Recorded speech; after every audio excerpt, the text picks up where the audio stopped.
अर्थात विज्ञान माने या न माने, नजर लगना, नजर से बचाव के उपाय करना और नजर उतारना, इन बातों को स्वीकार करना ही होगा।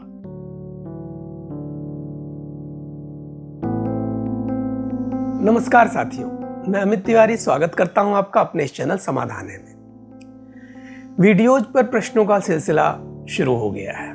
निसंदेह यह उत्साह बढ़ाने वाला है।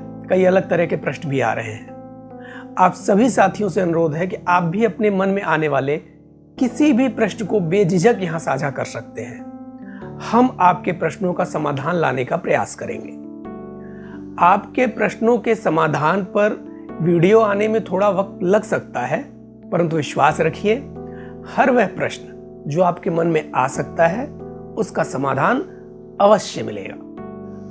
आज प्रश्नों की कड़ी से हमने जो प्रश्न चुना है, इसका अस्तित्व सदियों से है। लगभग हर व्यक्ति का इससे कभी न कभी सामना हुआ है। वह प्रश्न है नजर लगना। हमने बचपन में अपनी माँ को, दादी को, नानी को नजर उतारते देखा है और अब अपने बच्चों की नजर उतारते हैं। हालांकि कभी कभी तार्किक होने और स्वयं को थोड़ा वैज्ञानिक सिद्ध करने के प्रयास में हम में से कई लोग इस पर प्रश्न भी खड़ा करते हैं।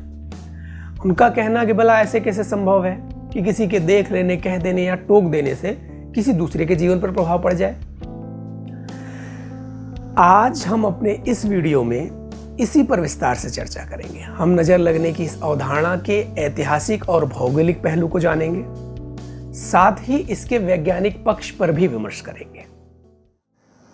सबसे पहले एक बात तो यह जान लीजिए कि अगर नजर लगना या इस तरह की कोई बात करने पर आपको कोई दकियानूसी या पुराने विचारों वाला कहने लगे और आधुनिक होने का ज्ञान देने लगे, साथ ही भारत एवं यहाँ के ग्रामीण परिवेश को कोसने लगे, तो उसे बता दीजिएगा कि नजर लगने की अवधारणा भारत तक सीमित नहीं है। अमेरिका और यूरोप के विकसित और कथित तौर पर अति आधुनिक और वैज्ञानिक लोगों के बीच भी नजर लगने की अवधारणा है। वहां इसे इविल आई कहा जाता है, यानी शापित नजर। जैसे हमारे यहाँ नजर से बचने के लिए नजरुआ बनाया जाता है, ऐसे ही वहां इविल आई से बचने के लिए आई एमुलेट्स बनाए जाते हैं। तो यह तो है नजर की व्यापकता। अब बात करते हैं इसके ऐतिहासिक और भौगोलिक पहलू पर। नजर लगना सदी या 2 सदी पहले की अवधारणा नहीं है। दुनिया के विभिन्न भागों में हजारों साल पुराने इसके प्रमाण मिलते हैं। सनातन की विभिन्न शाखाओं के अलावा यहूदी, ईसाई और मुस्लिमों में भी इसे स्वीकारा जाता है। प्राचीन ग्रीक और रोमन साम्राज्य में भी इससे माने जाने के प्रमाण मिल चुके हैं। सीरिया के तेल ब्राक में, जो कि मेसोपोटामिया के पुराने शहरों में से एक था, वहां 3500 ईसा पूर्व, यानी आज से लगभग 5500 साल पहले बनी जिप्सम की मूर्तिनुमा संरचना मिली थी, जिसमें आंखें उकेरी गई हैं। इस्तांबुल की आर्ट हिस्ट्री प्रोफेसर नेसी यिल्ड्रान ने बीबीसी कल्चर से इस बारे में बातचीत में इसका जिक्र किया था। इसी प्रकार से प्राचीन मिस्र में फराओ के शव के साथ आई ऑफ होरस को भी दफनाया गया था, ताकि उन्हें दूसरी दुनिया में बुरी नजर से बचाया जा सके। पश्चिम एशिया और अफ्रीका के देशों में यहूदी, ईसाई, मुस्लिम नजर से बचने के लिए ताबीज के रूप में हमजा का प्रयोग करते हैं। इसी तरह से दुनिया के अलग अलग भागों में नजर से बचने और नजर लगने की अवधारणा को लेकर तरह तरह के प्रमाण मिलते रहे हैं। अब बात करते हैं भारत में इसकी अवधारणा पर। श्री रामचरितमानस में इसका बड़ा ही सुंदर एक प्रसंग है। बालकांड में तुलसीदास जी ने लिखा है, श्याम गौर सुंदर दो जोरी, निरखै छब जननी त्रिंतोरी। अर्थात बाल रूप में श्री राम और लक्ष्मण जी की जोड़ी इतनी सुंदर लग रही है कि उन्हें निहारने से पहले माताएं हाथ में तिनका लेकर उसे तोड़ देती हैं, ताकि उनकी नजर उस तिनके पर उतर जाए और बच्चों को नजर ना लगे। ऐसे ही गीतावली में भी उन्होंने नजर लगने के कुछ प्रसंगों का उल्लेख किया है। एक प्रसंग है कि श्री राम जी बचपन में खेलते खेलते मणियों के खंभे में अपनी ही छवि देखकर निहारने लगते हैं। माता सुमित्रा देख लेती हैं और तुरंत दौड़कर जाती हैं और श्री राम जी की आंखों पर हाथ रख देती हैं। कोई पूछता है कि ऐसा क्यों, तो कहती हैं कि डर है कि कहीं राम को राम की ही नजर ना लग जाए। ऐसे ही एक जगह श्री राम जी को नजर लगने और नजर उतारने के लिए वशिष्ठ जी को बुलाने का प्रसंग भी आता है। माता यशोदा द्वारा श्री कृष्ण जी की नजर उतारने के भी कई प्रसंगों का उल्लेख मिलता है। कहा जाता है कि अपनी नजर से बचाने के लिए ही माता यशोदा हमेशा श्री कृष्ण को काला टीका लगाया करती थी। ऐसे अनेक प्रकरण हैं। अथर्ववेद में भी नजर लगने जैसी घटनाओं का उल्लेख है और इनसे बचने को लेकर कुछ श्लोक और कुछ प्रसंग दिए गए हैं। तो इस प्रकार से कई जगहों पर अलग अलग तरीके से हमें इस बात के प्रमाण मिलते हैं कि नजर लगने की अवधारणा सदियों पुरानी है।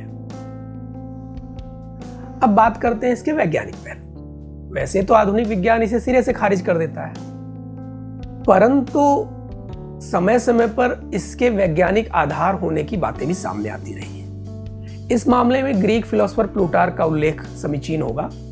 उन्होंने अपनी पुस्तक सिम्पोजियक्स में इसके बारे में लिखा है। वह इसकी वैज्ञानिक व्याख्या करते हुए कहते हैं कि मनुष्य की आंखों में अदृश्य ऊर्जा किरणें छोड़ने की क्षमता होती है। ये ऊर्जा किरणें कई बार बच्चे या किसी जानवर के लिए बहुत घातक भी हो सकती है। उन्होंने दावा किया है कि किसी किसी की आंखों में ऊर्जा छोड़ने की क्षमता अन्य की तुलना में ज्यादा होती है और इसलिए ऐसे लोगों की नजर दूसरे लोगों को ज्यादा प्रभावित कर सकती है। हालांकि विज्ञान इस तर्क को भी खारिज कर देता है। उसका कहना है कि ऐसा कुछ नहीं है।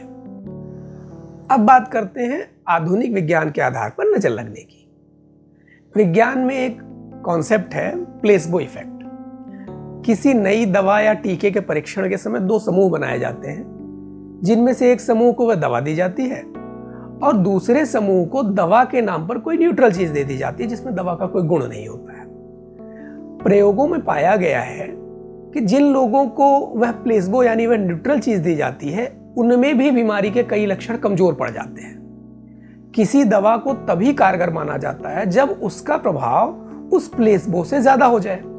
यानी व्यक्ति को दवा नहीं दी गई, केवल यह कहा गया कि उसे दवा दी जा रही है और इतने मात्र से उसकी बीमारियों के कुछ लक्षण ठीक हो जाते हैं। इसी को प्लेसबो इफेक्ट कहा जाता है। अब इस प्लेसबो इफेक्ट को नजर लगने की कसौटी पर परखा जाए।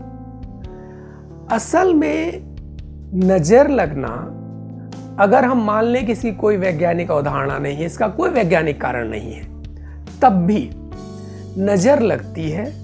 और नजर इसलिए लगती है क्योंकि मन इसे मानता है, बिल्कुल प्लेसबो इफेक्ट की तरह। व्यक्ति ने माना कि नजर लगती है, पीढ़ियों से हम मानते चले आए कि नजर लगती है, इसलिए नजर लगती है।